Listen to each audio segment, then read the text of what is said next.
all to switch your phones to silent during the duration of the meeting.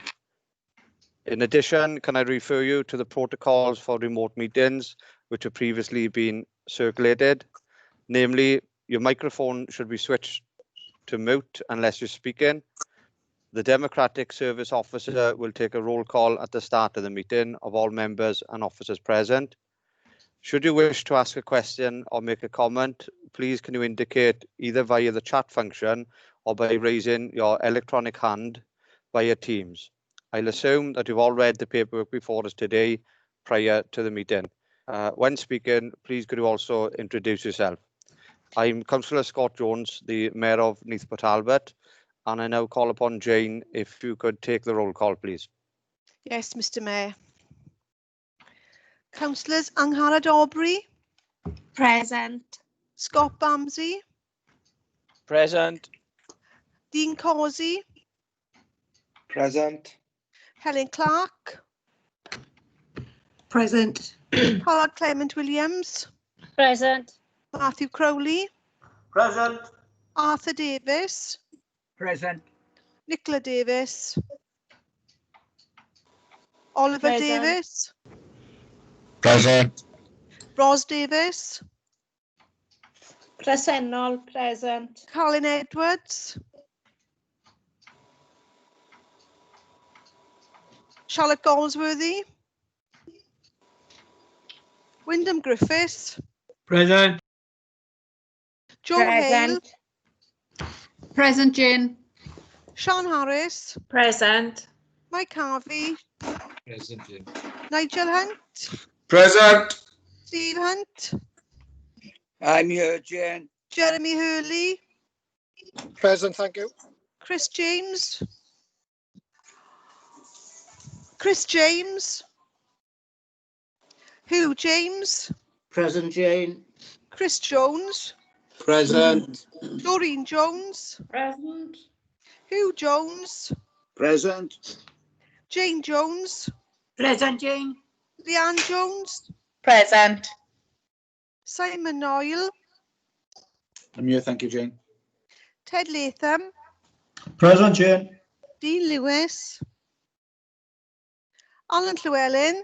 Present, all present, Jane. Alan Lockyer. Adam McGrath. Present, John- Jane. John Miller. Present. Sandra Miller. Present. Rydian Mason. Present, all. Del Morgan. Present, all. Sheila Penry. Present. Martin Peters. Present, thank you. Rebecca Phillips. Present all. Mark Prothero. Present, thanks, Jane. Annette Purcell. Present. Sean Percy. Present. Peter Rees. Peter Rees. Present, Jane. Suzanne Renkis. Present. Sonia Reynolds. Present. Anthony Richards. Present, all present. Peter Richards. Present, Jane. Marcia Spooner. Present all. Rachel Taylor. John Warman. Sorry, apologies. My fault. Rachel Taylor. Present. Dave Whitelock. Present, thank you, Jane. Chris Williams. Present, thank you, Jane. Rob Jones. Yes, here, Jane. Scott Jones. Yes, present. Dennis Keogh. Present. Annette Wingrave. Present, Jane. Robert Wood. Present. And Alwyn Woolcock. Present, all, Mr. Mayor. I've received apologies from Sharon Freegard, Saifra Harman, Anthony Taylor, and John Warman and Suzanne Paddison. Jane, can I just say that I've now managed to get online, Alan Lockyer? Thanks. Right, okay, thank you, Councillor Lockyer. And officers now, if I could please. Stephen Phillips. Present. Alan Jones. Present, Jane, and can I give apologies as well for Aled Evans? Yes, certainly, thank you. Howell Jenkins.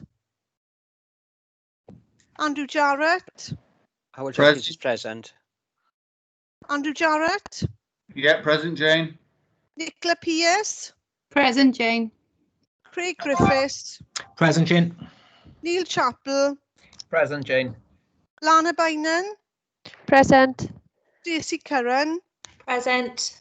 Are there any other officers who are participating in the meeting present who I have not called the name out? Right, thank you, Mr. Mayor. That's the roll call completed. Okay, thanks very much, Jane. Okay, we'll move on to agenda item 1, Mayor's announcements. I have no announcements for today's meeting, so therefore we'll move on to agenda item 2, members' interests. Can I ask that if there are any interests to declare, please indicate by using your electronic hand via Teams, or please indicate via the chat function, and when called, please state the details. The Democratic Service Officer will then forward an electronic version of the Declaration of Interest form to you for completion, and if you can email it back to the relevant officer. So can I ask if there's any declaration of interest, please?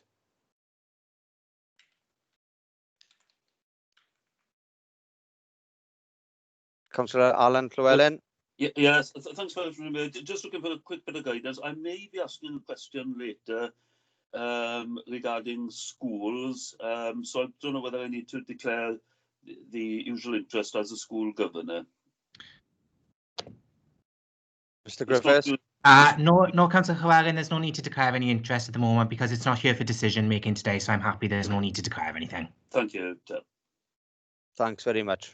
Okay, I can't see any further indications. Therefore, we'll move on to agenda item 3, minutes of the previous meeting of council. I refer to the minutes of the previous council meeting held on the 14th of October. Before I move confirmation of the accuracy, can I ask if there are any comments on the accuracy of the minutes, please?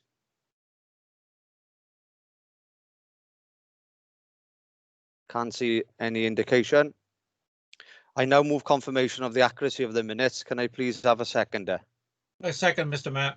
Thank you. If you do not indicate to the contrary, it will be assumed that you're in favour of the recommendation. Jane, can I ask you now to confirm with each member who's indicated whether they're against or wish to abstain, please? I can't see any indications, Mr. Mayor, so that has been approved. Thanks very much. Okay, we'll therefore move on to agenda item 4, Licensing Act 2003, review of the Licensing Act 2003 policy. Can I now call upon Mr. Craig Griffiths, Head of Legal Services, to introduce the report, please? Thank you, Mr. Mayor. I don't propose to say much here for members' consideration. Just so members are aware, we are required to review our licensing policy every 5 years. We brought a report to members in September for authority to go out to consult. We've now undertaken that consultation with no responses ultimately being received. So the same policy is now brought back before members today for approval, for adoption, and for us to then implement accordingly over the next couple of weeks. But Neil Chappell and I are here to take any questions that members might have. Thank you, Mr. Mayor. Thanks, Mr. Griffiths. Can I ask if there's any questions or observations from members, please? There are none. Okay, I now refer members to the recommendation on page 12 of the report. Can I ask for a proposer and a seconder, please? I move, Mr. Mayor. I second, Mr. Mayor. Thank you. If you do not indicate to the contrary, it will be assumed that you're in favour of the recommendation. Jane, can you confirm, please? I can't see any indications, Mr. Mayor, so that's been approved. Thank you very much. Okay, therefore we'll move on to agenda item 5, Biodiversity Duty Plan Implementation Report. This report was commended to Council by Cabinet on the 11th of November. I'd now like to call upon the Cabinet member, Councillor Wingrave, to introduce the report, please. Thank you, Mr. Mayor. The appearance of COVID-19 has shown us that conserving and enhancing biodiversity has never been so important. Throughout the first period of lockdown, many of us found that merely being able to venture outdoors was in some instances the only leisure activity we could safely do. Being out amidst the natural beauty of parks, woodland, seashore, or even our own gardens is found to be of great benefit to our health and well-being. The Environment Wales Act 2016 introduced a duty on public authorities to maintain and enhance biodiversity, thereby promoting the resilience of ecosystems in the exercise of its functions. It aims to ensure that the consideration of biodiversity becomes an integral part of the decisions and actions that we as a council take. The duty requires formal demonstration of compliance, which this report sets out. Once approved, the recommendations will be incorporated into a revised biodiversity duty plan, which will be reported to members in the new year. I wish to ask members of this council to consider the report and, if content with their findings, to approve the recommendations as set out on page 101. Thank you, Mr. Mayor. Thank you, Cabinet Member. Members, can I ask if there's any questions or observations on this agenda item, please?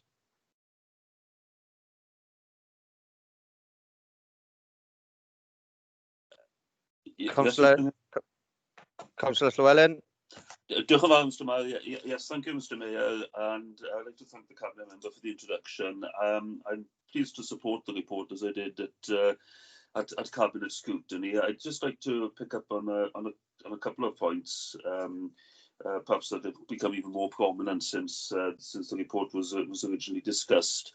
The first is to ask what particular emphasis would be placed on the report when we are in a position to consider the future of our local development plan. Obviously, the timescale for the LDP has been revised in view of the difficulties of consulting on it over the COVID period, but obviously biodiversity should and I'm sure will form a prominent part of that strategy.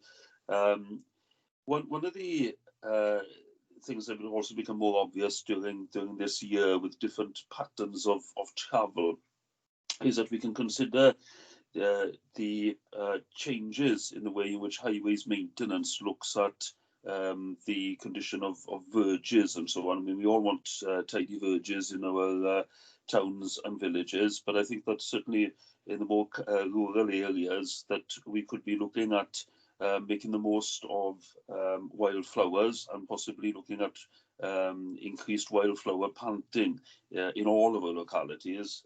Visually, there can be wonderful displays and obviously contributes a great deal to biodiversity, particularly where native species are used.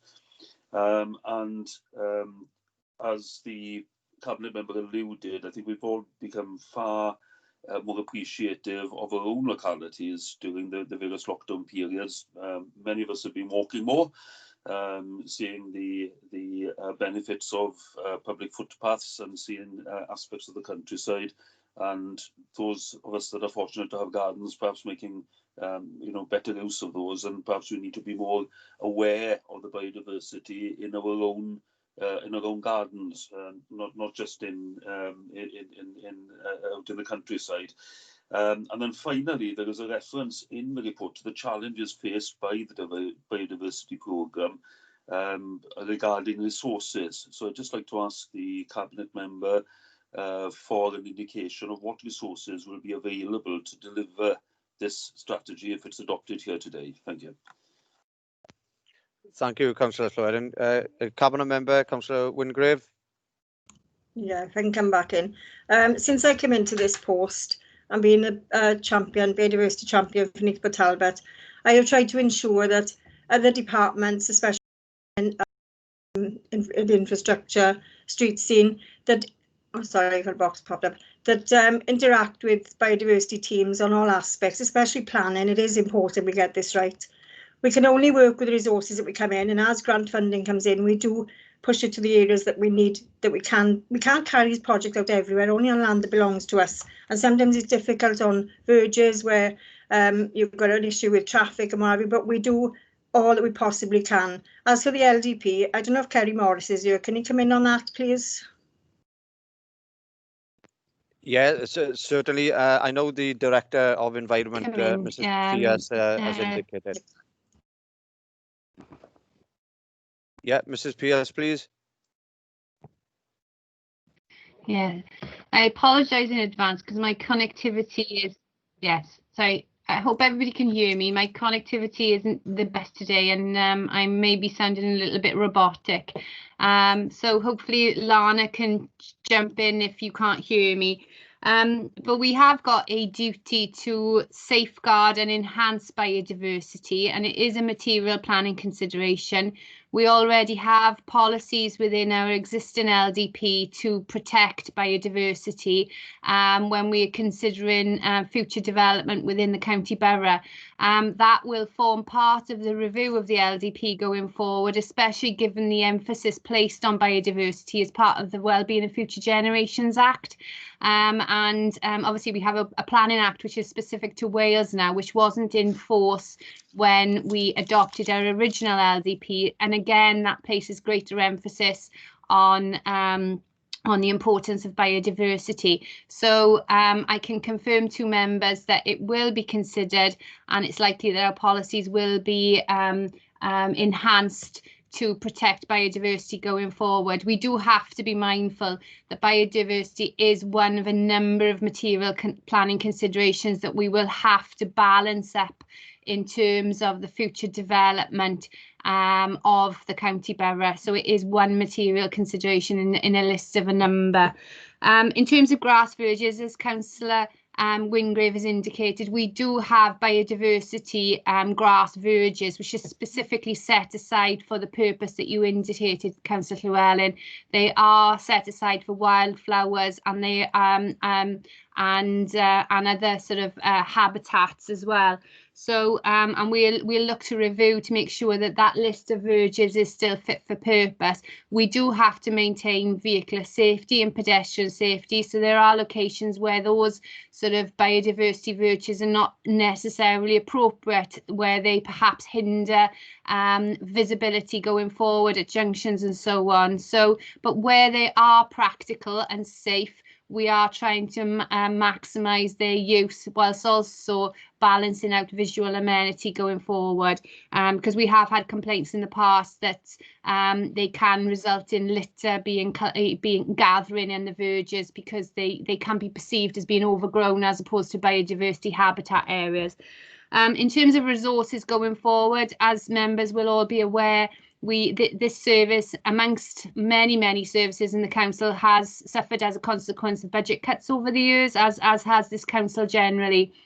We do have a strong team of staff in place that are delivering on the duty, and we are reliant upon grant funding coming through. In order to secure that grant funding, obviously we need appropriately trained and skilled staff to put the business cases forward. We have been very successful over the years in securing those grant funds to ensure that we're able to implement the actions that we've got in our biodiversity plan, and hopefully we'll continue to be successful in drawing down grant funding going forward.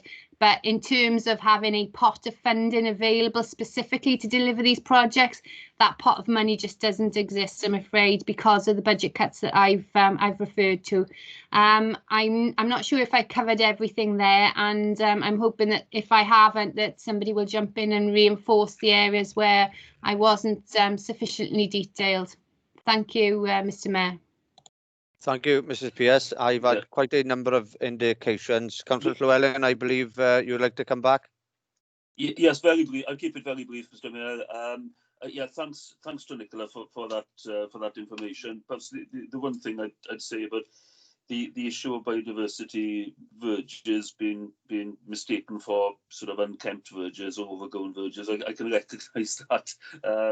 And I think perhaps one of the things that we need to try and do is that where verges are designated for that purpose in an area, is that the local members are made aware of it, and that we try to publicise the fact locally so that people appreciate that it's not just that. I know sometimes it is an issue that we haven't got around to cutting the verges, but if it's something which is deliberately being used to encourage biodiversity, that we make that known locally so that people have an understanding.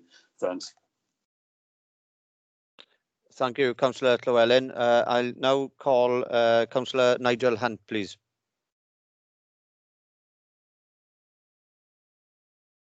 Thank you, Mr. Mayor.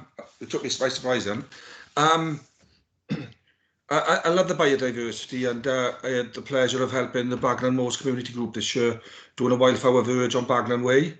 And Scott and myself, with our members fund, we painted one of the walls in one of the subways in Aberafan with dedicated to the biodiversity of the area. We've done the lapwing and we've done the shilkada, bee, etc. They were both endangered species that have been found on Baglan Moors. And so there's an area in Baglan Moors that's a sink.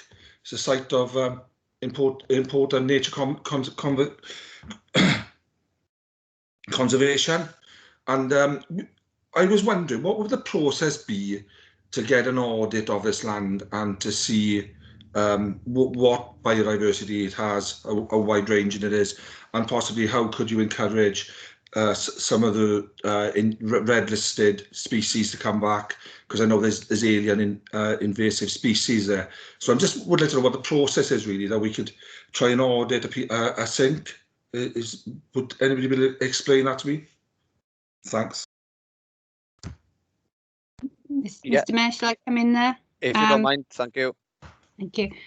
We have for a number of years been surveying our land throughout Neath Talbot, primarily our land in the first instance, and then privately owned land when we are permitted to do so, to identify whether any of that land has sink criteria characteristics. And we are actively plotting those sink criteria on our GIS system, so we've got an understanding of what biodiversity value we have on all council owned land. Obviously we can do that quite easily on land over which we own and have control, but it's less privately owned land is less accessible, and we may not be permitted to go on there by private landowners, especially if they think that our intent is to potentially reclassify that land and restrict their ability to undertake works at a future date. But I can assure you that we have done it in relation to lots of our land holdings at the moment, and we're working our way around the county borough and pulling all that information together on our GIS system. So I don't know if Lana has got any additional information to add to that. I know that Lana had her hand up earlier on. So I don't know, Mr. Mayor, whether Lana would like to jump in and add any further information, or Councillor Wingrave for that matter. Thank you, Mrs. Pierce. I did see Lana add the indication, but then it was removed shortly after. Lana, can I ask if there's anything in addition to what the director have said that you'd like to advocate, please?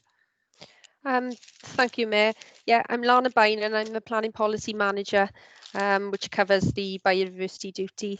So yeah, with regard to the sink criteria, Nicola Pierce covered all the relevant information. What I would say is that we do have it in Action 5.2 that we are currently surveying sinks. And we do annual sink reports as well. We're also working with Neath Talbot Nature Partnership to produce a Neath Talbot nature plan. So we are currently now undertaking sort of detailed assessments as part of that as well, which would supersede our old local biodiversity action plan. So we're currently working with partners as well with regard to sinks. The only other thing I would mention to build on what Nicola Pierce said with regard to the local development plan, COVID has reduced, we've been delayed, but also with, I know Councillor Llewellyn mentioned about the biodiversity duty plan, it will be taken into account as part of the evidence base, and we'll be also looking at looking at key issues as we move forward for the replacement local development plan. So we're looking to undertake a delivery agreement, to write up a delivery agreement for next year now. So yeah, that's all I wanted to add. Thanks, Mayor. Thanks very much, Lana. I can see that the Cabinet Member has indicated, so I'll call upon the Cabinet Member, Councillor Wingrave, please. Thank you, Mr. Mayor. I just wanted to come back in. I also work with the Neath Talbot Nature Partnership Forum. In fact, I sit in that forum as well, and they do an awful lot of work in this area, and they're all volunteers. And actually, our staff, our biodiversity team is quite a small team. but they do a lot of projects around the borough, which I could, I suppose, flash up to local members if they wish me to do so, if it's in their area, and perhaps I could go along and help. I know some councils have gone out and actually helped these groups to carry out work, so I'd be more than happy to do that. But mainly I'd like to thank the biodiversity team and all the staff involved for the work that they do. They do it on very little resources and they do a marvellous job. Thank you. Thank you, Cabinet Member. I now call upon Councillor Stephen Hunt, followed by Councillor Matthew Crowley, followed by Councillor Lynette Purcell. Councillor Steve Hunt, please. Thank you, Mr. Mayor. I'll be brief because Alan Llewellyn's follow-up questions and answers from Nicola has answered the questions I had. I'll just make one point. I'm certainly in favour of the recommendation of this item today, as was I at Cabinet. The communities that we all represent, I think, I don't know if it'll come under the biodiversity with Cabinet Member Annette Wingrave, but I think it's important that we all, as councillors, get the message out to those people that continue to drop litter in our communities. Hence, what Alan commented on. If you do not, for the reasons the leader have indicated in several meetings, not be able to continue the normal grass cutting service for the reasons being outlined through this pandemic, then people tend to throw the rubbish into the long grass. And when they do cut that grass, there is an almighty mess within all our communities that we, either through volunteers or through our own litter pickers, need to pick up. It is an eyesore, and therefore I think perhaps built into the plans could be something of involving the communities a little bit more in either keeping the communities clean or educating them in a way of not dropping the litter in the first place. That's the only point I wanted to make, Mr. Mayor. As I said, my questions were answered through Nicola's answers to Alan. Thank you. Thank you, Councillor Hunt. Calling upon Councillor Matthew Crowley, please. Yeah, thank you, Mr. Mayor. Again, partly my questions have been answered as well, but I just wondered if Mrs. Pearce or one of our officers could tell me where can we find the current list of these verges that may be developed in the future. And I agree with Councillor Wingrave if she could ensure that members, before these particular verges are being developed within each ward, that certainly the elected members are privy to the information prior to its development. Thank you, Mr. Mayor. Thank you, Councillor Crowley. Director of Environment, please. Thank you, Mr. Mayor. I did indicate in the chat bar that what we would do is we would write to all the ward members who have biodiversity verges within their wards already to advise them of the locations. So we'll do that. And if at a future date any additional verges are identified for biodiversity protection, we will advise the ward members of those changes going forward. So at least you can demonstrate to your constituents why the verges are not necessarily being cut as often as they would like, that there is a reason behind it, and it's not just because we are not cutting them because we can't. We're not cutting them because we choose not to. So we will write to all the relevant members who have those verges in their ward areas at present. Thank you, Mr. Mayor. Thank you, Director. Councillor Lynette Purcell. Thank you very much. I was pleased to see Nicola saying that she's going to let us know where these verges are. I presume that that works both ways, and we could possibly suggest suitable verges, because I'm thinking of one up the main road up towards Reed of Row, which would be particularly suitable in my eyes, but I'm not an expert. I also wanted to emphasise the fact that we could possibly get children very much involved in this. I know, thanks to Greta Thunberg and others, that there is a great interest amongst young people in anything that is going to enhance the well-being of the planet. For example, last Saturday, I took part in a muddy planting of many native fruit trees in a local park. This park has been more or less adopted by the local primary school, and I'm sure that in cases like this, if we had a verge that was near a school, then we could get a two-way relationship between the school and the verge. They're the future. They're the ones that are going to say to people, stop dropping litter in our verge. And I just wondered if there was something that had been considered. Thanks. Thank you, Councillor Purcell. Mrs. Pierce, Director of Environment, please. Thank you, Mr. Mayor. You know, what we need to remember is that we're not only undertaking biodiversity activity on our grass verges, we're undertaking the responsibility of safeguarding and enhancing biodiversity all across the county borough.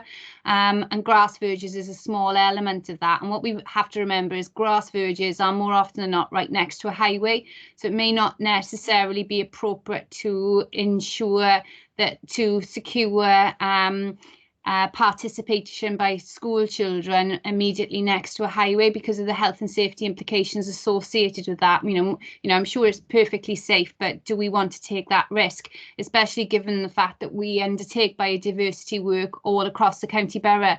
We have in our teams, we have staff who specifically work with schools and other outside organisations to hold events and knowledge building. You know, we have Friends of Cry Gladys, for example, and they do events in the weekends and in the evenings, albeit not at present because of the COVID restrictions that are in place.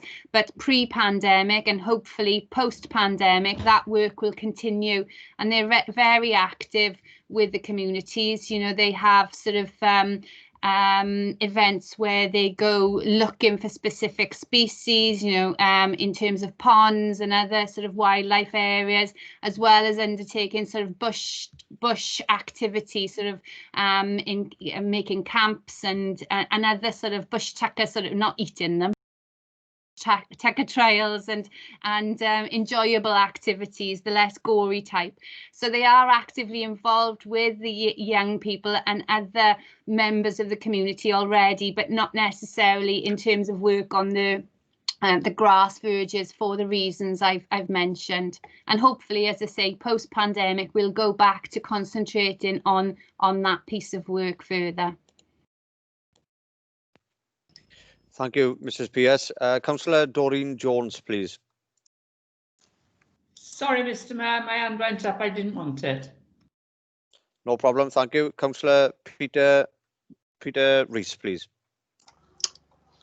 Thank you, Mr. Mayor. Just to confirm what Nicola is saying, biodiversity is an integral part of the school curriculum, and in most schools, we have forest schools, we have activities going on. So I just wanted to reassure Councillor Purcell that it is part of the schools and making children aware of the biodiversity.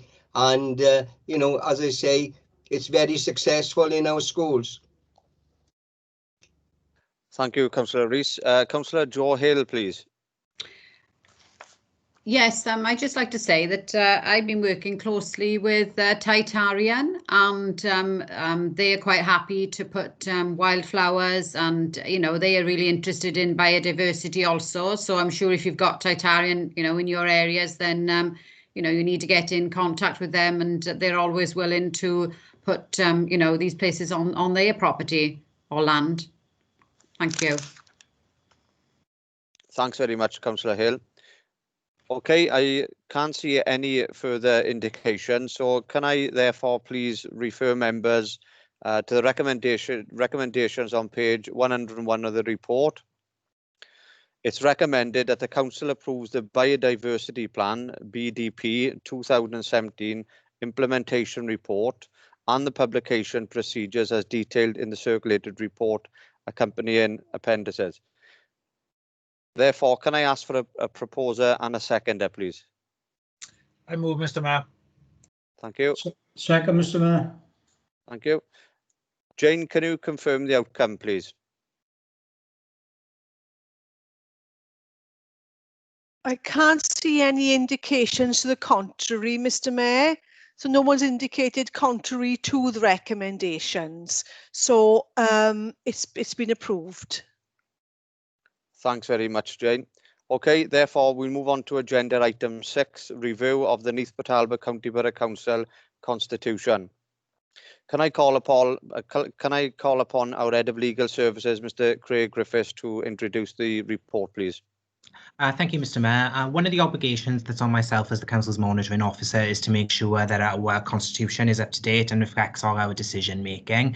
I'd like to make some amendments to it over the couple of months, obviously to incorporate some new legal requirements and also to try and make it a bit more of a user-friendly document, ultimately for members of the public at the same time who wish to review it. So we'd like to task Democratic Services Committee to work with me over the coming months to hopefully have a reproduced version with some amendments to it to be brought back then before Council in the spring then for adoption. So the report today before members just asks for that confirmation. Thank you, Mr. Mayor. Thank you, Mr. Griffiths. Can I ask if there's any questions or observations, please, from members?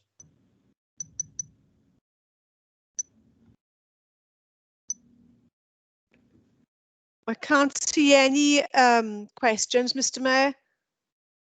Okay, thank you. Therefore, can I refer members to the recommendation on page 153 of the report?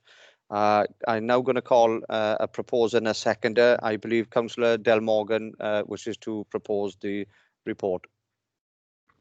Diolch yn fawr, Mr. Mayor. Thank you, and thank you, Leader. I have had initial discussions with Mr. Griffiths about this task, and I'd like to see the Democratic Services Committee press on early in the new year with the task, if we may. So, formally, as Chair of the Democratic Services Committee, I'd like to move the recommendation, please. Diolch yn fawr. Thank you, Councillor Morgan. And can I call on the Leader to second, please? Yes, I second, Mr. Mayor. Thank you, Leader. Okay, if you do not indicate to the contrary, it'll be assumed that you're in favour of the recommendation. Jane, can you confirm the outcome, please? Mr. Mayor, I can't see anyone indicating to the contrary, so the report has been approved.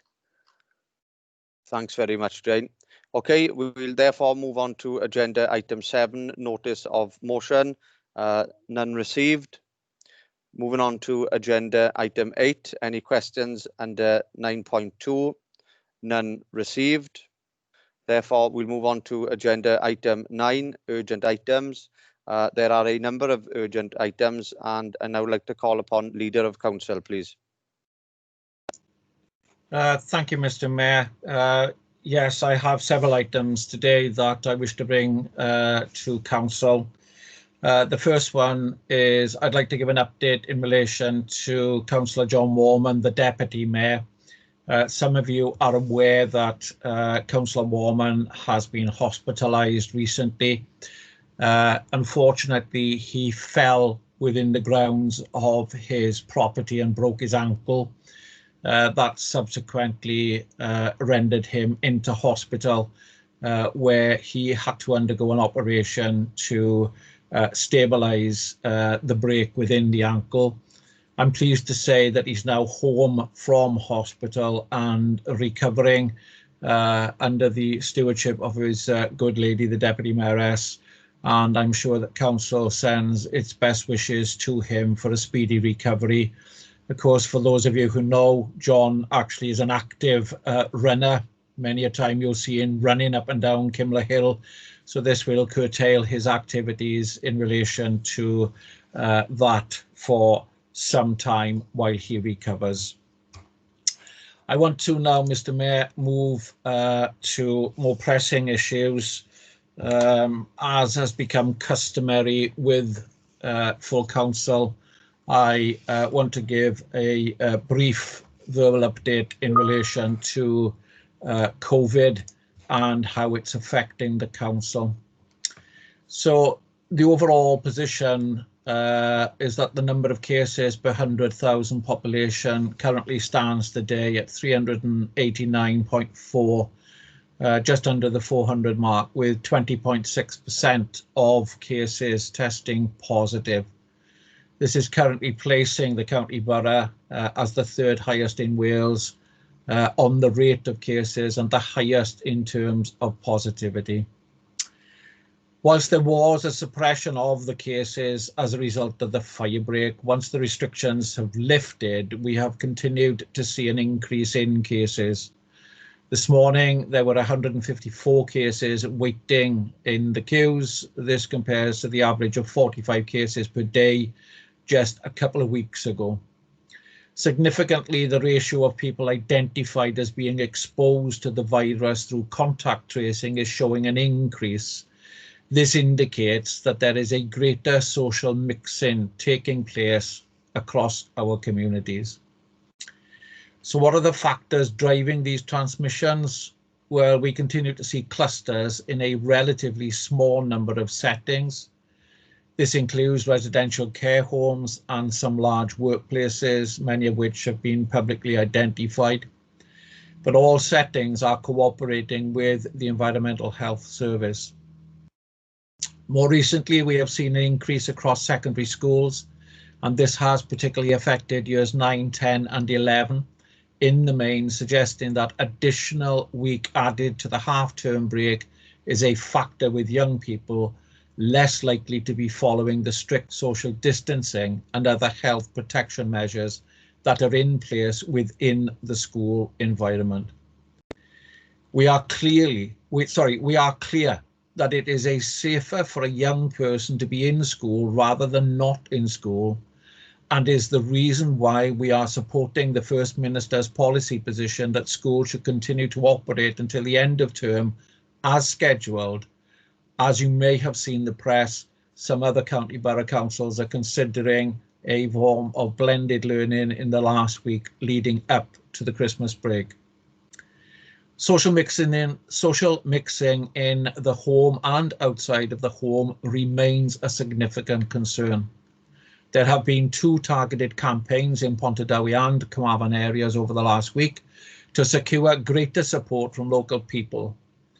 We are also looking at patterns of young people congregating outside retail premises on the way to and from schools as another area that is contributing to the rise in cases.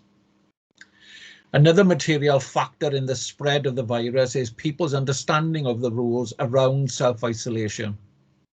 Contact tracing intelligence is indicating that people are still mixing socially whilst waiting for their test results, and the data is suggesting that there is a low percentage of people fully complying with the need to self-isolate on the advice from the TTP service.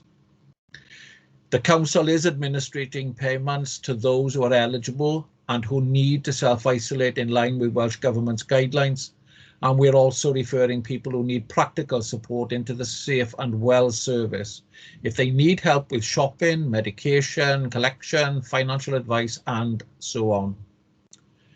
Moving to compliance, in terms of compliance since the last council meeting, the council is working with the police in an expanded joint enforcement team arrangement, acting on local intelligence as to where people are not complying with these restrictions. We continue to take a proportionate approach to the enforcement, encouragement, compliance through education and engagement.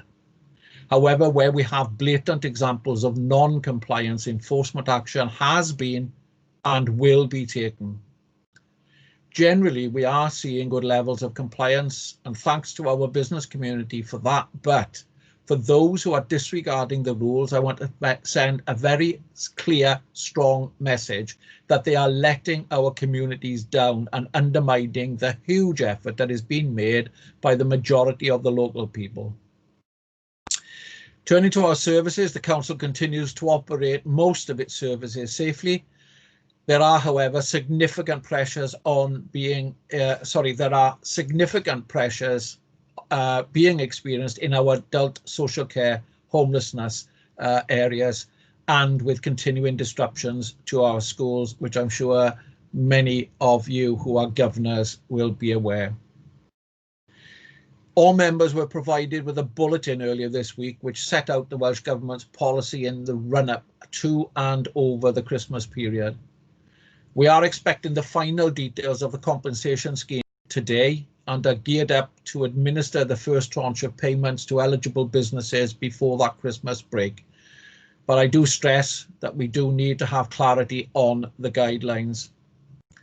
Can I take this opportunity to place on record my thanks to the Finance, Business Development and Digital Services team for turning this around within a matter of days.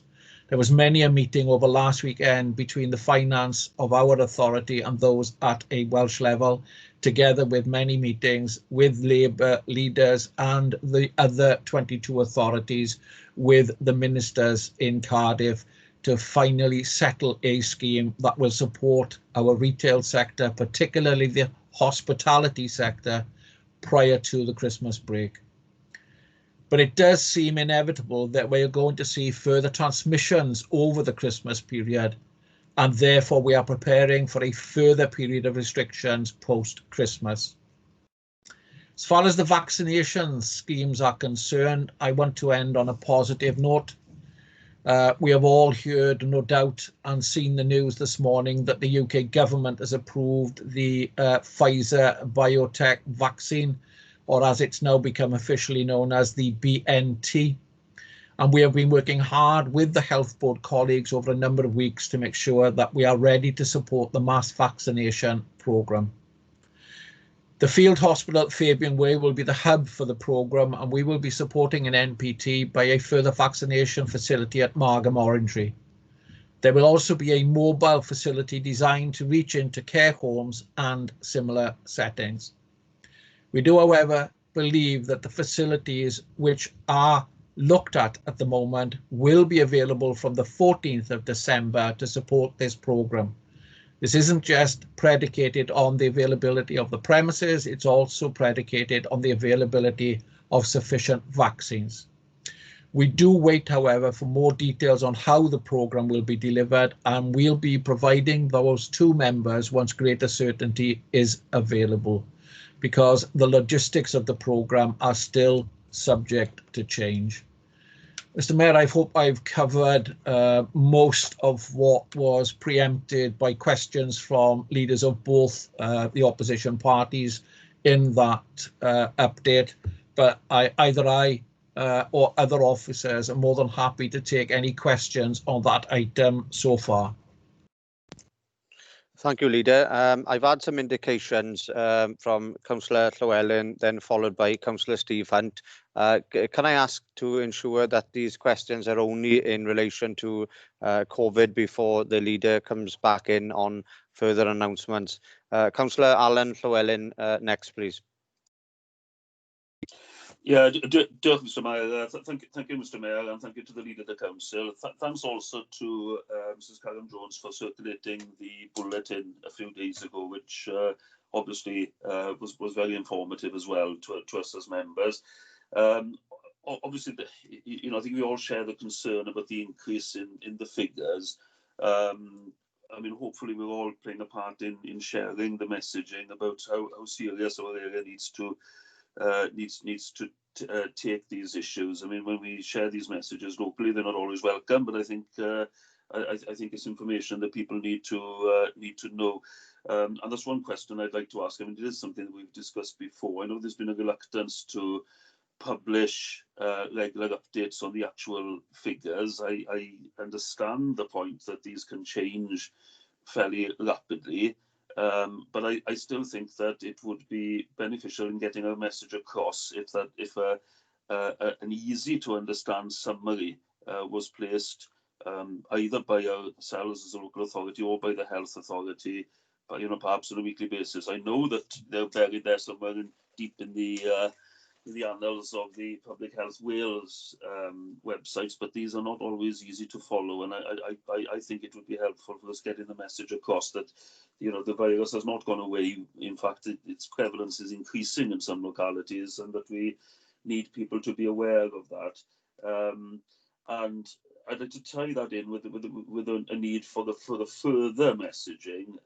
I think the whole country has welcomed this morning the news that a vaccine, one of the vaccines, has been approved for early use. Hopefully, we're going to need a range of these vaccines. We know that. So hopefully, the approval will be given to some of the other vaccines that are in development soon as well. And I think that, coupled with the messaging that we've already given out, I think we need to urge people to continue to understand and keep to the guidance, particularly around social distancing, personal hygiene and so on, hand washing, sanitising, because it is going to take some time for the vaccine to be rolled out.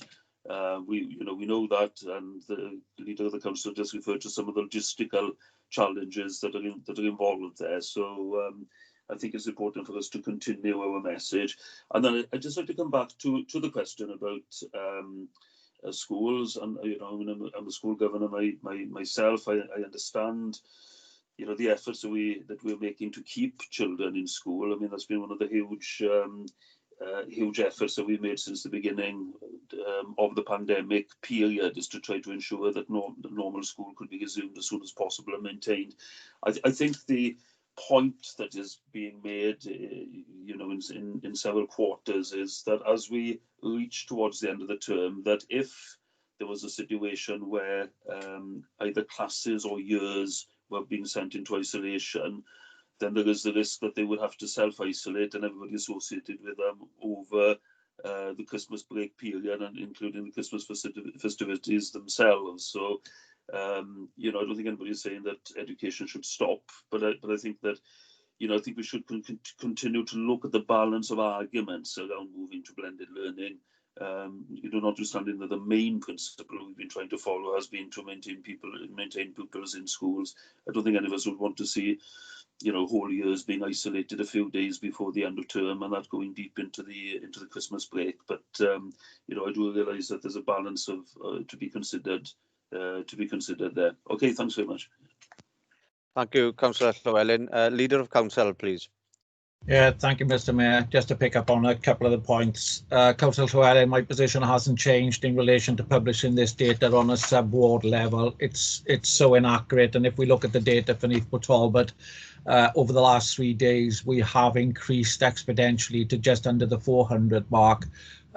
It changes all the time, and therefore it's not our data, it's Public Health Wales data. It's available on public websites, and I see no purpose in reproducing that data to any level. It's resource consuming, which we haven't got, and for the previous reasons that I've outlined. As far as schools are concerned, the safest place for children is in school. I will put on record here that we've just had an inspection by the Health and Safety Inspectorate that has come in to vet and assess our procedures in relation to our schools and how we are dealing on an individual basis with our schools.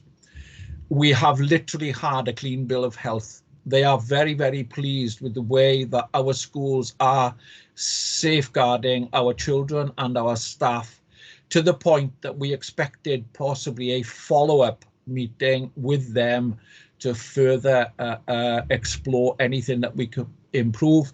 And apart from minor, and I stress minor, tweaks in relation to our processes, we are having a clean bill of health with no further inspections from HSE, because we are doing our utmost to protect the children within our school and the staff within our school. And I think that is a feather in the cap to our education department, and a feather in our cap to all our schools and head teachers that are actually implementing a safe process to protect our children.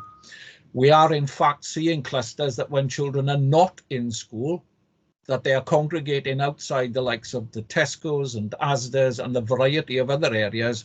And through the TTP process, we are actually identifying that because they are not socially distancing, and that's whether there's blended learning or not. And there is evidence emerging that because of the extra week in the half term, where they were at home for that extra week, that has potentially led to a spike in figures, for the simple reason that they weren't socially distancing, they were congregating in these areas.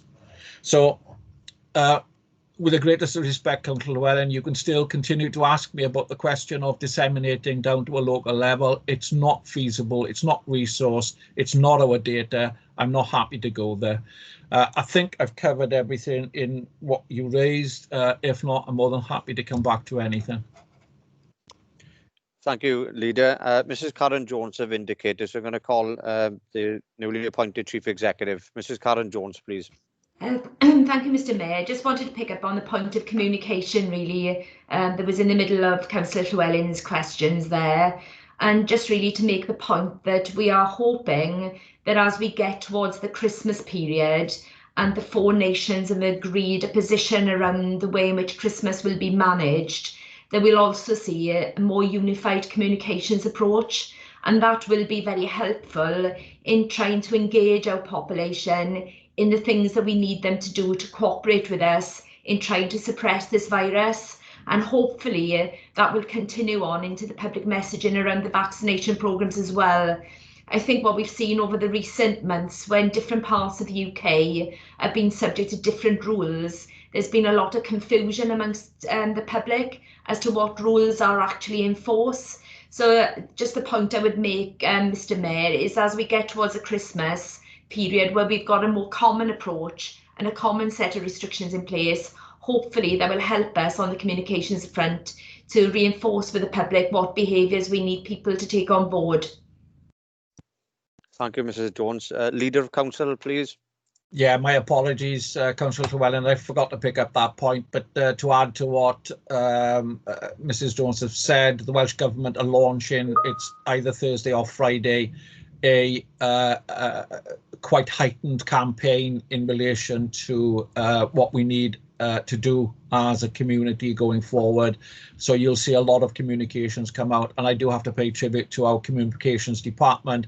They're constantly posting on our social media and our Twitter in relation to the do's and don'ts in relation to what our communities are.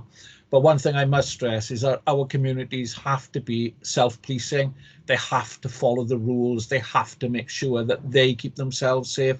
So there is an onus on our communities to do that. And I would strongly advise every member that's on this call to encourage that going forward. So my apologies, I didn't pick up the communications one. No problem. Thank you, Leader. I'm now going to call upon Councillor Stephen Hunt, followed by Councillor Lynette Purcell. Councillor Stephen Hunt, please. Thank you, Mr. Mayor. Thank you, Leader, for the update. You answered most of the questions I had. And with Alan Llewellyn giving further questions and Karen and others coming in, you've covered most of what I was going to ask anyway. I just want to pick up on compliance with regards to clubs, pubs, restaurants, you name it, who may have alcohol premises, and certainly take on board the points you raised about we are all in this together, councillors, communities, constituents. We all need to do what's right. And I believe what you have put forward and are explaining is right. Getting the message out there, sorry. But what sort of resources have we really got without being reported from various premises? There are an awful lot of these particular premises that we would need to check perhaps to make sure they are complying. And I just wondered, you know, while we tackle such an important pandemic, will some slip through? And as you know, it'll only take a few to put these figures to go up again. We all need to be responsible and help this situation. But you've answered all the other questions. So just wanted to pick up on how our resources, the police resources, because as we all know within this authority, when we have our AGMs and when we have presentations, everybody is saying they haven't got enough funding, they haven't got enough resources, and that's without carrying on with the normal duties of council and policing. So those are just a couple of points. And the last little one I'll chuck in there, if I may, Leader, is that Alan touched on it and you've emphatically responded. But when we follow the Chief Medical Officer's advice and Welsh Government advice, isn't it a position that perhaps Neath and Talbot and the other 21 authorities may need to take a little bit of control to do things a little bit different to safeguard our own constituents? Because the Welsh Government advice doesn't always fit every community or every authority in Wales. Those are just the few little points I like to add. Thank you, Leader. Thank you, Councillor Hunt. Leader of Council, please. Thank you, Mr. Mayor. Just picking up on the last point there, Steve, it's not for me to defend Welsh Government's policy in relation to whole country restrictions. That is for them to decide. What I will say is the reason why that was brought in is clarity of message. There were so many different confusion messages that were taking place between prior to the fire break, each different county applying different rules within their own county borough boundary and travel, etc. The meetings that I attended, Welsh Government wanted to give a simple message, which is why now we have unrestricted travel throughout Wales, and we have one consistent message coming forward. But it is for Welsh Government for them to defend or not any of the policies that they bring forward. There is certainly a drive at this moment in time for the North Wales area to be treated differently to the South Wales area. That's purely on two reasons: population density and economic. And what I find interesting, being political here, and of course I'm never political in council, is that it's predominantly in the northeast of Wales now Conservative, and they are looking to follow the national UK Conservative government in their policies, which I can clearly see from the data that what they have introduced is not working at this moment in time. And I think for those of us who have relatives in England, they're going to be severely curtailed in relation to the Christmas break of 23rd to the 27th, because if they live in the tier 3 areas, and my family are, they're not going to be able to travel to Wales because they could be coming out of a T3 area and won't be able to come into Wales. As far as policing is concerned, again, I don't want to take up the mantle of their resources. They deal with their resources as we deal with ours. What I will say is that there's now far more cooperation between ourselves and the police on a joint enforcement team that will have clear parameters as to where and how they will take forward enforcement in relation to the breaches of the COVID regs. And how are we supporting that? We are still recruiting into the environmental health department, and we've recruited 2 officers into the licensing section, both retired police officers, both were working previously in the licensing department, so they've now hit the ground running in relation to their knowledge of the law and what they can and can't do. And we are constantly looking to increase our TTP service. So we are doing as much as we can. Are our resources stretched? Yes, they are. Are some of the service that we would normally be dealing with without the COVID pandemic going onto the back burner? Yes, they are. But we are addressing this. I'm constantly speaking to the Director of Environment, to Kerry Morris, the Head of Public Protection, and to Steve and Karen about our resources, because don't forget, it's not just about delivering the service here, it's about fatigue within those resources and making sure that we are looking after our own staff and that we're not overburdening them. So everything that you've raised we are addressing, except those that are outside my scope, and again I would refer you to speaking to the local command structure in the police in relation to that if you have any concerns. Thank you, Leader. Councillor Lynette Purcell, please. Thank you. I want to go back, seems quite some time now, to what Councillor Llewellyn was saying about communication. And what the leader has just said about how it is the Welsh Government that's making decisions about how we behave and what is required of us. But my real concern is to do with confusion. We've had announcements. I read the Evening Post today to see how this was explained. And despite the fact I have a degree in English and have taught English, I didn't understand what on earth they were talking about. And if I don't understand it, then God help anybody in the community who has a reading age of 9, 10 or 11. And Karen knows I feel passionately about producing easy read versions of things.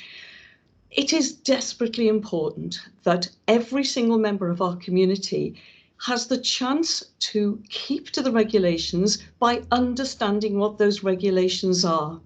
And I would ask Karen, when she does the next lot of communications, that it is spelt out in the simplest possible form. We don't really want to go down commissioning somebody to be spending thousands of pounds coming up with hands, face, space. I don't know how much they got paid for that, but I know it was several noughts. We don't want to go that far, but we must be able to help Mrs. Jones to understand, that's not our Mrs. Jones, a hypothetical Mrs. Jones living in the Terrace Road, down the road, to help an ordinary member of the public understand exactly what he or she needs to do in order to keep themselves and the community safe. And the simplicity of message is critical to that. So if I can just put a plea in for that, please, for all our sakes, then we just say to our residents, here is the simple list of instructions, off you go. Thank you. Thank you, Councillor Purcell. Mrs. Karen Jones, please. Thank you, Mr. Mayor. Just very briefly, back in September, if you recall, we circulated a leaflet to every household in the county borough, trying to do exactly what Councillor Purcell has set out there. And I do know that the Welsh Government has taken that on board and is intending to do its own leaflet drop over the coming weeks to try to reinforce with people it is about the hand washing, it is about the social distancing, it is about the face covering, and it's then following the rules if you think you've been exposed to the virus around the testing and the self-isolation. So those are the basic things that we need to try and get people to not just understand, but to try and have the discipline to apply them in all settings, because I think sometimes people forget to do it as well. Now, around the inclusion point as well, we did, through the regional communication cell that I was chairing until recently, take that very much on board. And what we've done, Councillor Purcell, there is that we've been engaging with a number of different services that have access and reach into people who've got particular communication needs. So, for example, we've got the third sector representatives working with us. We've got people involved with the youth service, people who've got access into people with low literacy levels. And we're looking at lots of different ways of taking those simple messages into as many parts of the population as we can. And that includes the homeless clients, it includes people who are known to the substance misuse services and so on. So I've got no doubt that there's more that we can do around that, but just to give you some assurances that we've been working on that quite hard for a number of months now, but I should certainly make sure that we'll reinforce with our communications team that we carry on doing that. Thank you, Mrs. Jones. Councillor Simon Noyle, please. Thank you, Mr. Mayor. Thank you, Leader. I've got a question for the Leader, if you don't mind. Go back to the schools. I've got two children, like most members. I've got children, obviously, school age, one in year 6 and one in year 11. It's the year 11 child that I'm most concerned about. You mentioned about schools being having a clean bill of health. Could you share that information that you've had from the organisation that's been in and done that? And my further question is in relation to the year 11 pupils. Are we, as a county authority, dealing with cases in the schools for year 11 pupils on a school-by-school basis, or on a county-wide basis? Sorry, Councillor Noyle, you broke up a little bit, but can you just repeat the last 20 seconds, please? Yes, sorry. In relation to the schools, with as I say, my son in year 11, are we allowing schools to deal with the situation? I'm thinking primarily about the GCSE assessments. My son, year 11, was due to have his assessments this week and next week. Year 11 in his school are all out because of several positive cases. Are they being allowed to deal with the situation themselves, or is it some guidance coming from us as Neath Talbot or the Welsh Government, and how we deal with it? I'm really concerned, and many other people have come on to me and asked me the same question with regards to the GCSE assessments, which have now been cancelled, and a plan for the 18th of January now. What if there's another problem there then? How do we have any impact on this, or are the schools being allowed to deal with it themselves, please? Thanks. All right, Mr. Mayor. Yeah, thank you. Yeah, right, two questions. As far as the HSE data is concerned, I can't see any reason why that can't go out, so I'll see if that arrangements can be made. I'm not sure who actually owns that data, whether it's us or them, but I'll certainly check, and if it is available and we can disseminate that out to members, then I'll send that out.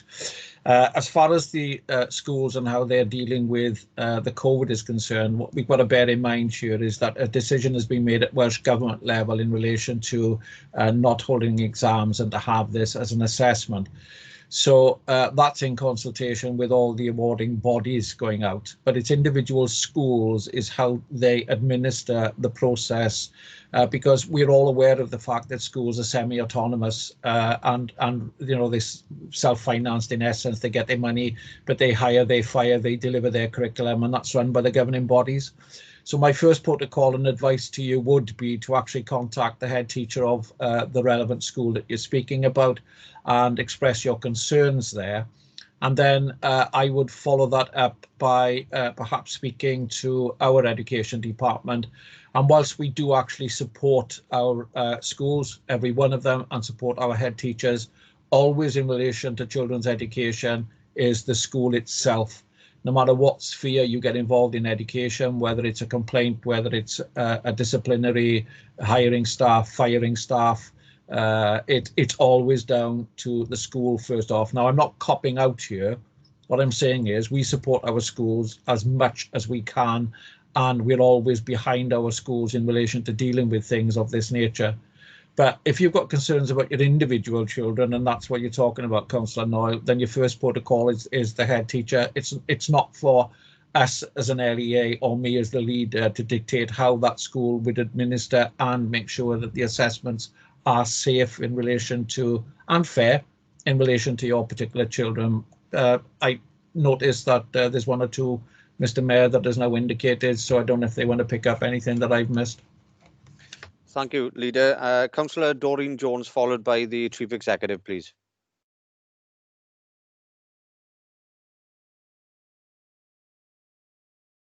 Councillor Doreen Jones.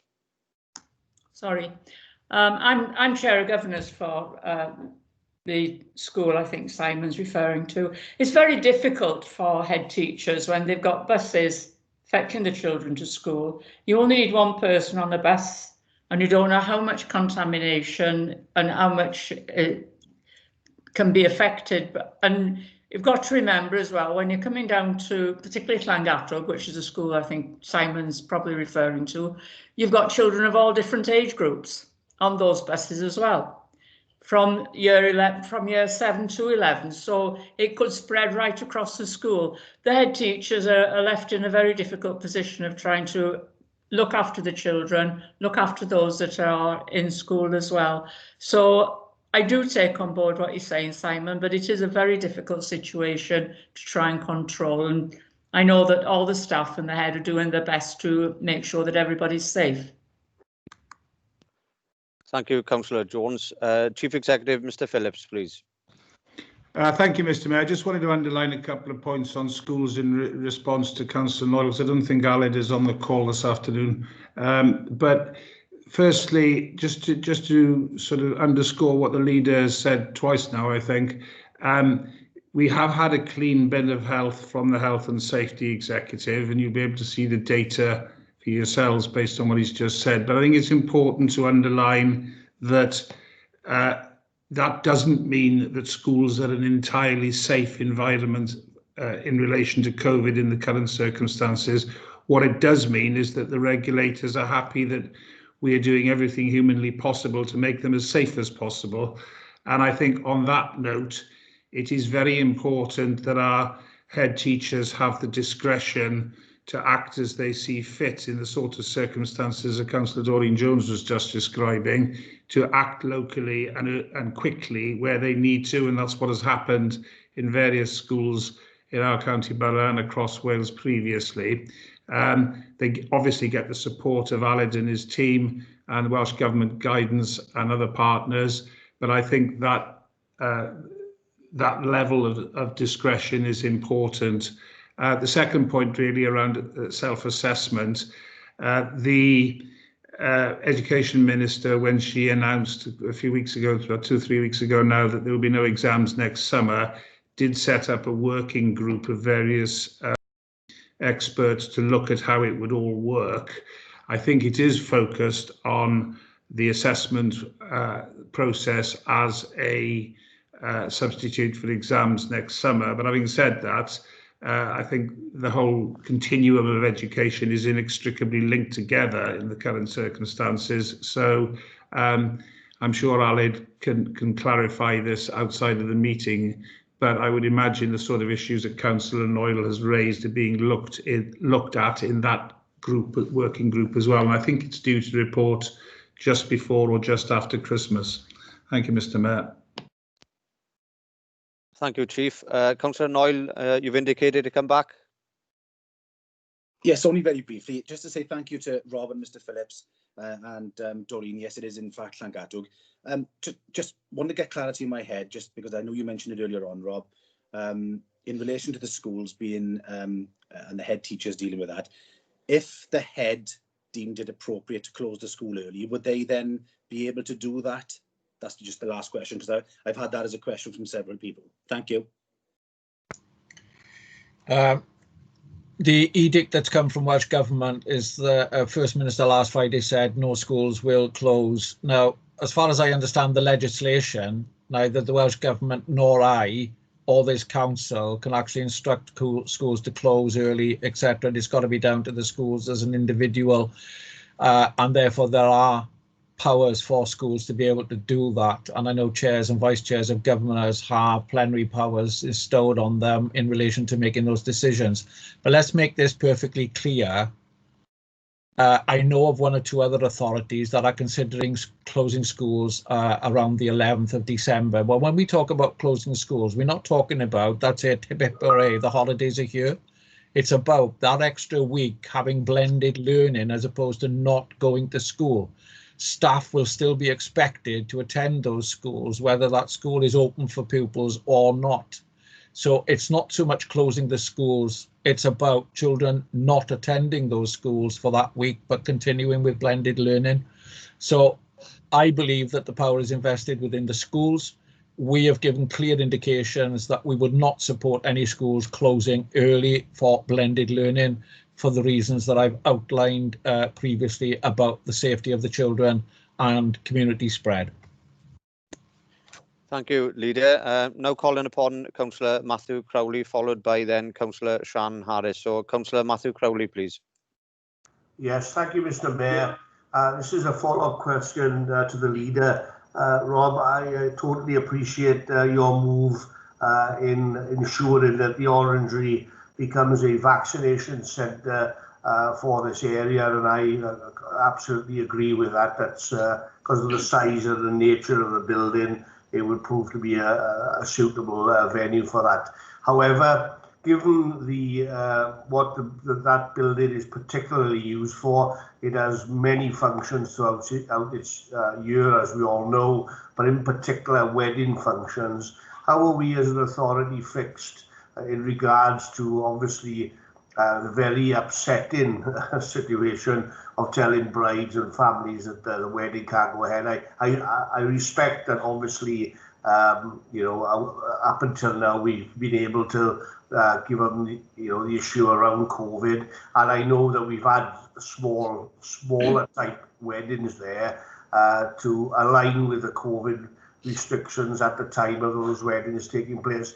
But in the future, obviously next year, I'm looking towards, how are we dealing, or are we having any sort of feedback from potential brides about the upsetting nature of their weddings postponed?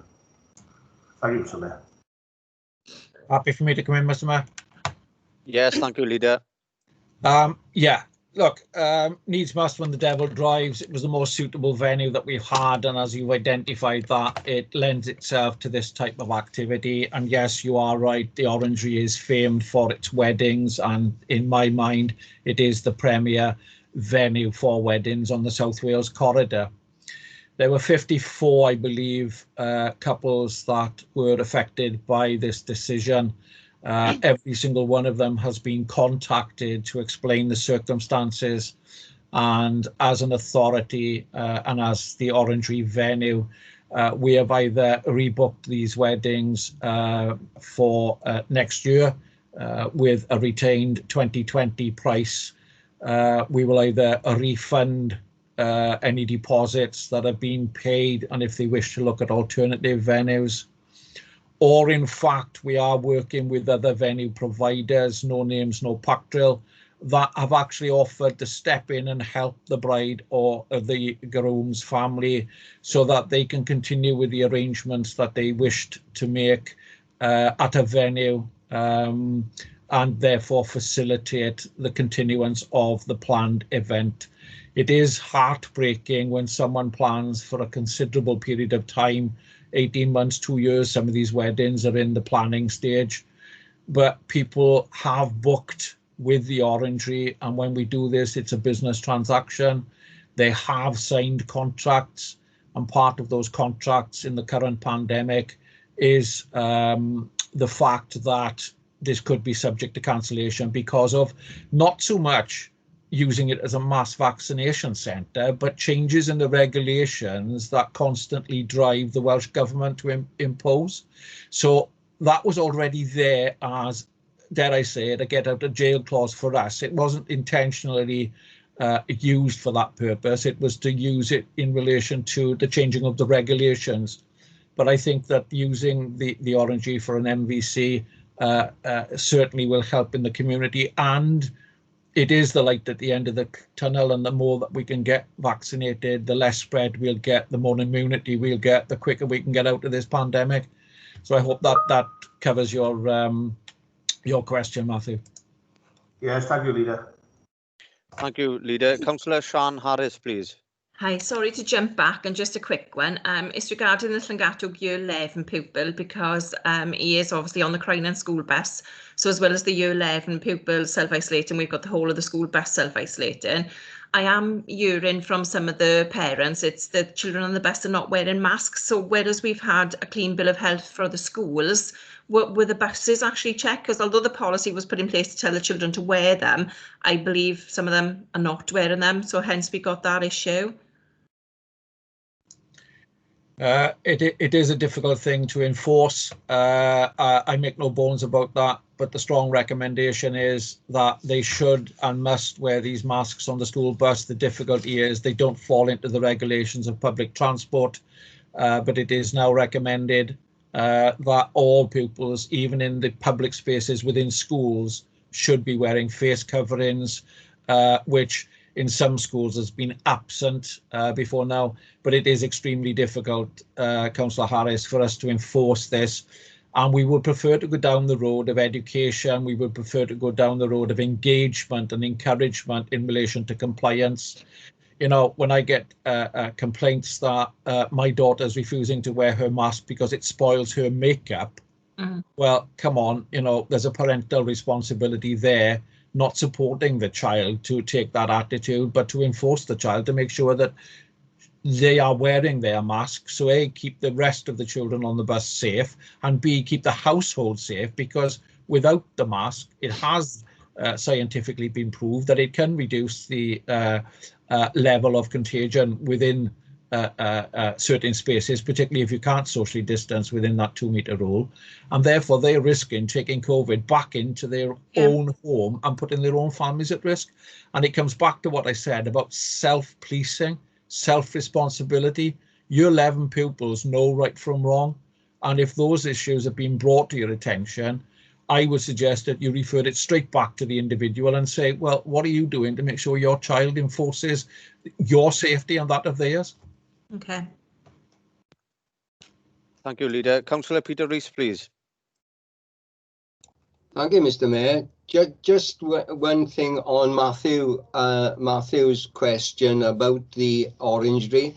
I just want to pay tribute. I endorse fully everything that the leader has said, but I wanted to pay tribute to the people in the Orangery of contacting all those brides and grooms to explain the situation.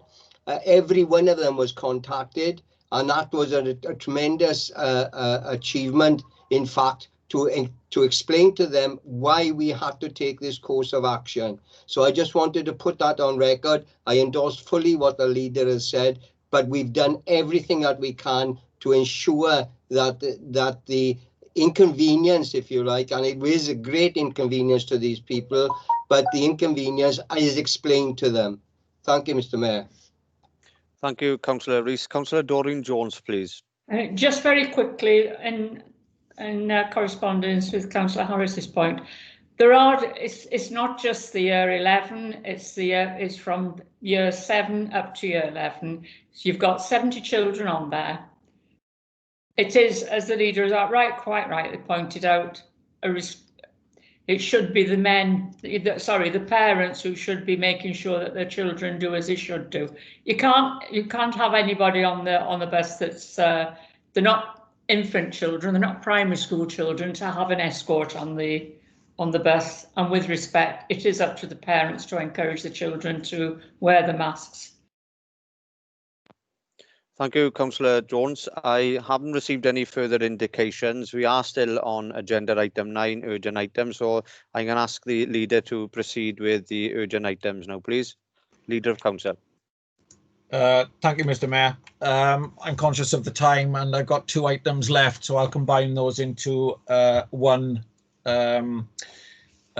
subject matter, and at the end of this particular thing I may even break the system because I'm going to try something on Teams that I don't think has been done before.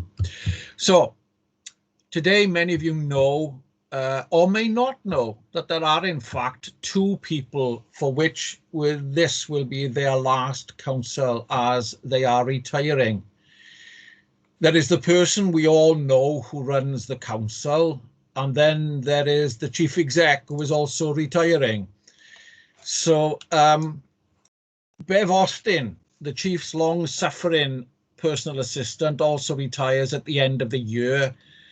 And she is with us today on the pretense that she was coming here to hear the plaudits about the chief, but I couldn't, it would be remiss of me not to mention Bev.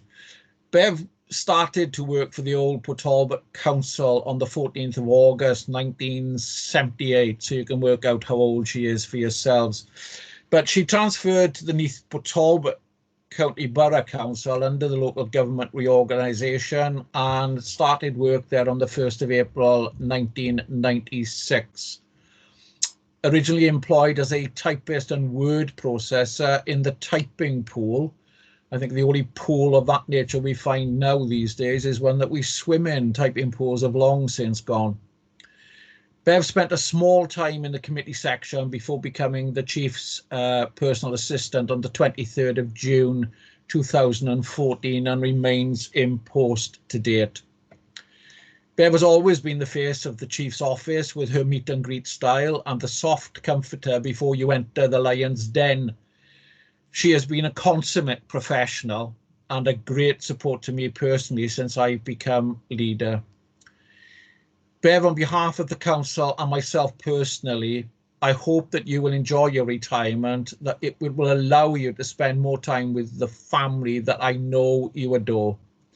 And I will hope to see you in the 12 nights. And for those who don't know what that is, it's Bev's local and it's so convenient. She doesn't even need a taxi to get home. When we get back to some sort of normality. Mr. Mayor, if I can beg your indulgence, I don't know whether Bev would like to say anything at this point, or perhaps the chief may want to say something now or later.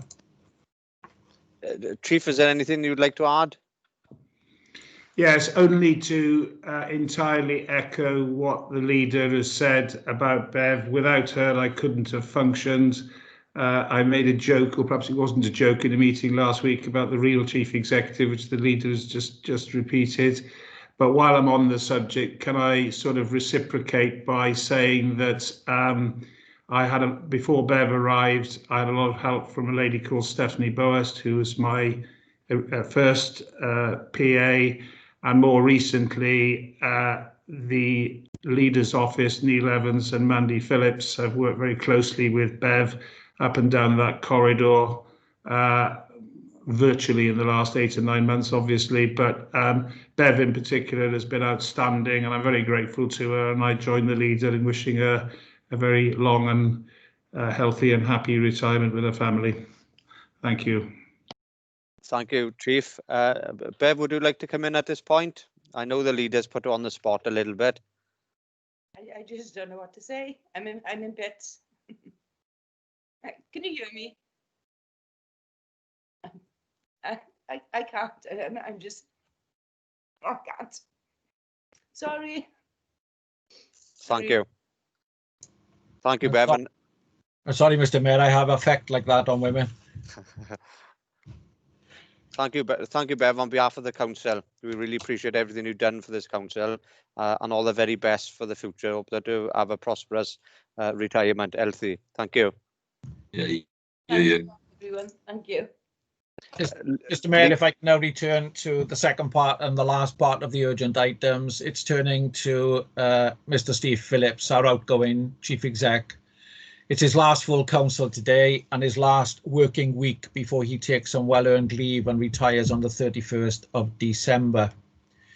Steve's career started as a schoolboy attending Penareo Comprehensive in Swansea, although he hails from Councillor Mike Harvey's favourite area, Turkland, Scarletland, whatever you want to call it. And I know that Mike really enjoys the rivalry between the Ospreys and the Scarlets. Steve holds a master's degree, but started his working life as a finance officer in a trust bank in Newport. Moving after 5 years to the Department of Trade and Industry in London in their overseas trade division, which covered North America, he quickly became an assistant private secretary to the minister, followed by a stint at the International Trade Policy Division. Promotion yet again to the UK mission to the United Nations in Geneva ultimately showed him there as the first secretary. Steve then moved back to London as an assistant secretary on takeovers and mergers, and this was followed by a relocation to the northeast of the country, to Newcastle upon Tyne to be precise, as the head of the industry and investment unit there. In 1997, he began working as the head of Economic Development Division for the Welsh Office and the Welsh Assembly government in its infancy. This was followed in 2001 by becoming the head of financial planning for the Assembly. And in 2003, Steve became the Director of Social Justice and Regeneration. In 2004, he was seconded to the Cardiff City Council to become a corporate director with particular responsibility for regeneration. I think one of the icon areas of Steve's legacy in the new Cardiff area was the new Cardiff City Stadium, Asda, and the surrounding retail park as you enter Cardiff off the dual carriageway near Leckwith. On the 5th of October 2009, my predecessor and fellow colleagues had the foresight to appoint him to be the Chief Exec of Neath Talbot County Borough Council, a post that he has held for over 11 years and 59 days today to be precise. I talked about Steve's legacy in Cardiff, but if we turn to his legacy in Neath Talbot, it's quite staggering what he leaves behind. I often say to councillors, what's your legacy? What are you going to leave behind? Whether that's a change in policy, a change in procedure, or is it a physical legacy? Well, let's look at a little bit of what Steve leaves behind. 21st Century Schools Improvement Programme. We are the highest spending council in all Wales outside of the capital city. The opening up of the harbour side for development and the PDR Road, a multi-million-pound project delivered on time and within budget. Talbot and Neath Town Centres regeneration projects, and simple things like the canopy that runs along Station Road in Talbot is down to Steve. And the recent announcement of Neath's major projects, including the new leisure provision. This coupled with the fairly new Aberavon leisure provision on the seafront in Sandfields. The recent announcement about Knoll Park, the test track provision in the Dulwich Valley, and many other projects that are in the pipeline, which Steve won't see coming to a conclusion, but I'm sure will be proud of what they will achieve. This has been done under pressure of 10 years of austerity, when settlements went from 4% plus and they turned into a minus 4% cut. And this has been a downward pattern with millions upon millions of pounds being wiped away from our budget. And yet we as an authority still deliver our services to our communities. We still have the foresight to look over that hill and predict what's needed to be delivered. And we punch well above our weight compared to other authorities. And this is down to Steve's leadership. The pandemic is one thing that we did not see coming over that hill. But as an authority, we have been outstanding in maintaining our services and protecting our communities and staff. And again, this is down to Steve's leadership. He will, of course, shy away from the accolades that I am giving him, and he will talk about team spirit and the team effort, which you would expect him to do. However, no ship is any good without a captain on the bridge, no aircraft without its pilot, and no team that plays a sport without its captain on the field. Steve has delayed his retirement so that he could support us all, officers and members alike, during this time. This is not the type of send-off that you would deserve, Steve, after all the achievements for this council. However, Steve, on behalf of us all, officers, members, partners, those that you have worked with past and present, and from me personally, enjoy your retirement. Pursue your hobbies of sport and reading. Try not to take too much of a particular grape, because you know that will lead. And by the way, there is a special on Tesco's at the moment, which is 3 bottles for £10 of Malbec, and it works out at 18 quid. I do wish you a long and happy retirement, and I'm sure with Mr. Mayor's indulgence, I would like to respond and you would like to respond. But before we can do that, what I would request, and this is where I may break the system, if we could all possibly unmute just for a few seconds to show our appreciation to Steve with a round of applause. Thank you, Mr. Mayor.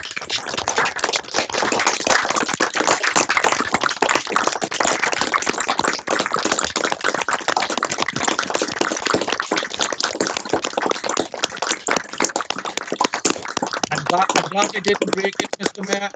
I'm glad I didn't break it, so I'll hand back to you, but I'm sure Mr. Phillips would like to respond. Yeah, no, it's all fine. Absolutely. I got a number of indication from speakers, so I'm going to ask Mr. Phillips to come in towards the end, if that's okay. Next, can I invite Councillor Alan Llewellyn, please? Diolch yn fawr, Mr. Mayor. Thanks very much, Mr. Mayor, and thanks to the leader of the council for that thorough resume of Steve Phillips's time in local government, and with us in particular in Neath Talbot.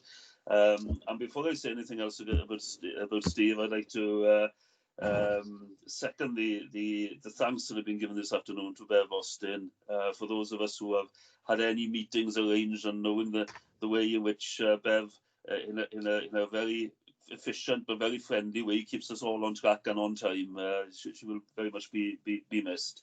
So, Mr. Mayor, for some of us, it doesn't seem so long since Steve Phillips joined this authority, which shows that time flies when you're having fun. And in fact, Steve has steered the council through some of the most challenging periods in local government history. There have been years of austerity following the 2008 financial crash, which placed severe constraints on all of our work. And the past year has been dominated by the COVID pandemic, one of the most challenging global crises for generations. He must just be relieved that Brexit isn't kicking in properly until the new year. So sorry about that, Karen. That'll be your delight to steer the council through that period. But throughout his time as Chief Executive, Steve has been honest, frank and good-humoured. He has also ensured that Neath Talbot has responded creatively and proactively to all these challenges. There have been times when Steve and I have disagreed, and this wouldn't be a democratic forum if that wasn't the case. But I hope it has always been on the basis of honest opinions, and I've had many enjoyable and stimulating discussions with him over the years. I know that he's handing over the working of the authority to our new Chief Executive, Karen Jones, in good order. I don't imagine that he'll be entirely retiring. I'm sure there'll be new interests and new challenges. But I will conclude by wishing Steve and family a lovely Christmas and very best wishes for the future, and a heartfelt thanks. Diolch yn fawr, Steve. Thank you, Councillor Llewellyn. Councillor Steve Hunt, please. Thank you, Mr. Mayor. Can I just firstly say quickly for Bev as well, caught on the hop today. I didn't realise Rob was going to bring you into our conversations, but who am I going to pinch my sweets off and have those chats with you about the Chief Exec? So thank you for all your support and help and work that you have given this authority, and I'm sure I'll have another opportunity to speak to you again. On Mr. Phillips, there you go. Since the appointment of Stephen Phillips way back in 2009, I believe I have had the opportunity to work alongside Mr. Phillips in a number of different ways, as a councillor, leader of opposition group, and hopefully as a friend and colleague. And I have seen the challenges that he has faced as our chief executive in those times, with austerity and most recently the coronavirus COVID-19. I have never called him Stephen in all that time, only Chief or Mr. Phillips, but today I'm calling him Stephen. So Stephen has shown commitment and determination during his time here in Neath Talbot Council, and have never shirked his responsibilities as our chief executive when having to make many difficult decisions during these times. Obviously, are not always popular, it would be fair to say, but he has done this by talking to the leader, opposition parties, groups, cabinet members, all members of council, and the unions, of course. Also with other heads of services, directors of services, and officers of council, so he could make the best possible decision that served all our communities. And I believe time has shown that most of his decisions have been the right ones, so as to support not just us as councillors, but all our communities across the county borough, remembering, of course, he has always had an open door policy for all members of council. His professionalism and commitment to Neath Talbot Council and our communities is evident by some of the regeneration that our county borough has seen over the past 10 years. During it, it's fair to say, have been very challenging times, as I mentioned. Stephen has brought with him to Neath Talbot Council a vast amount of knowledge and experience, which is shown in the way he has gone about his business, and has been a tremendous asset to the council and our communities throughout his service, and we have been very lucky to have had him.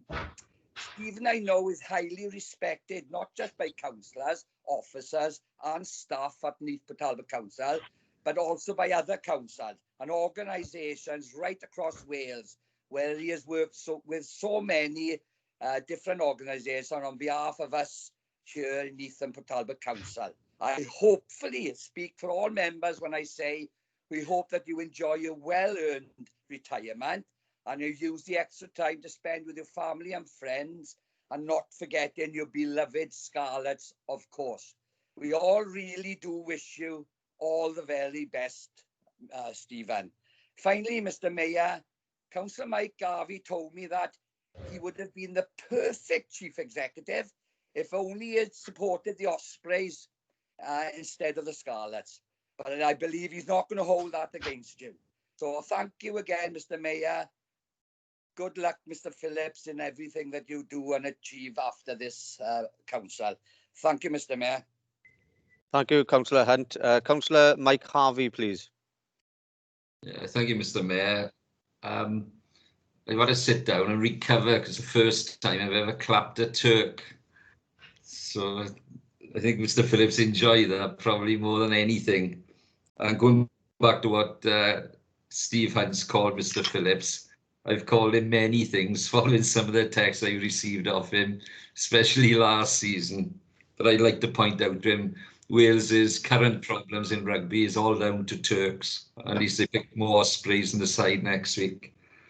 I praised Mr. Phillips enough in cabinet scrutiny at the last meeting, so I'm not going to give him any more praise other than to wish him well. But you have been a tremendous chief exec and become a good friend, so keep in touch.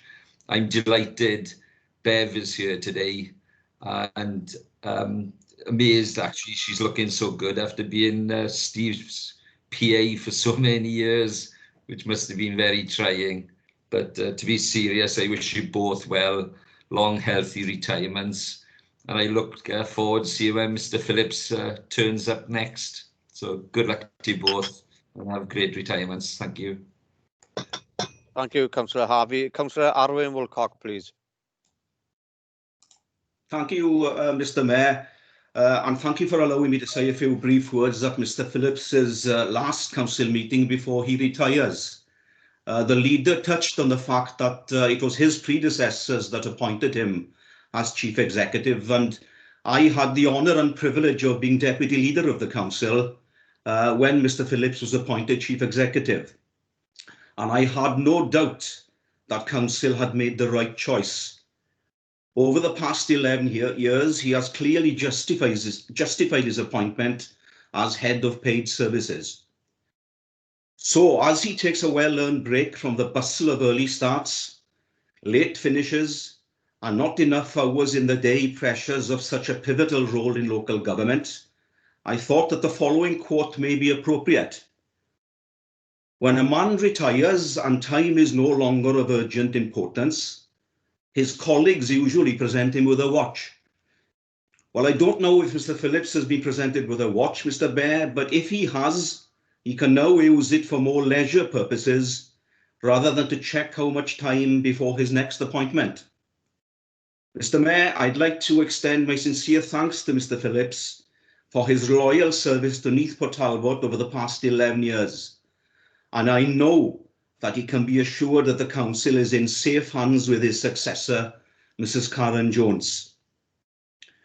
So, Mr. Phillips, Steve, all the best for the future, and thank you once again for your loyalty and dedication over the past 11 years.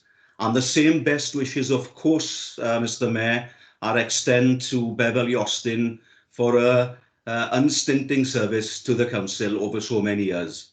Thank you, Mr. Mayor. Thank you, Councillor Woolcock. Councillor Carol Clement Williams, please.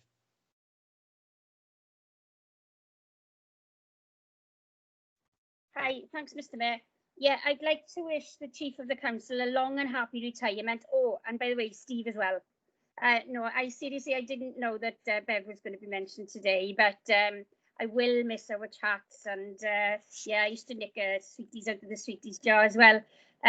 Please keep in touch, and we'll have to try and get a get together after all the COVID has passed. Best wishes both. I thanked Steve personally yesterday, and good luck to Karen on her new role. Thank you. Thank you, Councillor Williams. I haven't received any further indications, so I'd now like to call, I'm sure the Chief has been very overwhelmed with the kindness shown this afternoon.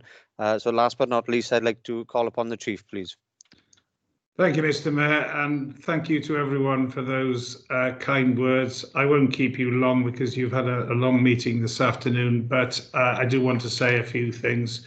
I put round a note to staff last week, which I circulated to all members, which conveyed my sentiments to them, but I do want to take this opportunity in particular to pay tribute to the senior staff and the support staff on this call who support the council or the council meetings.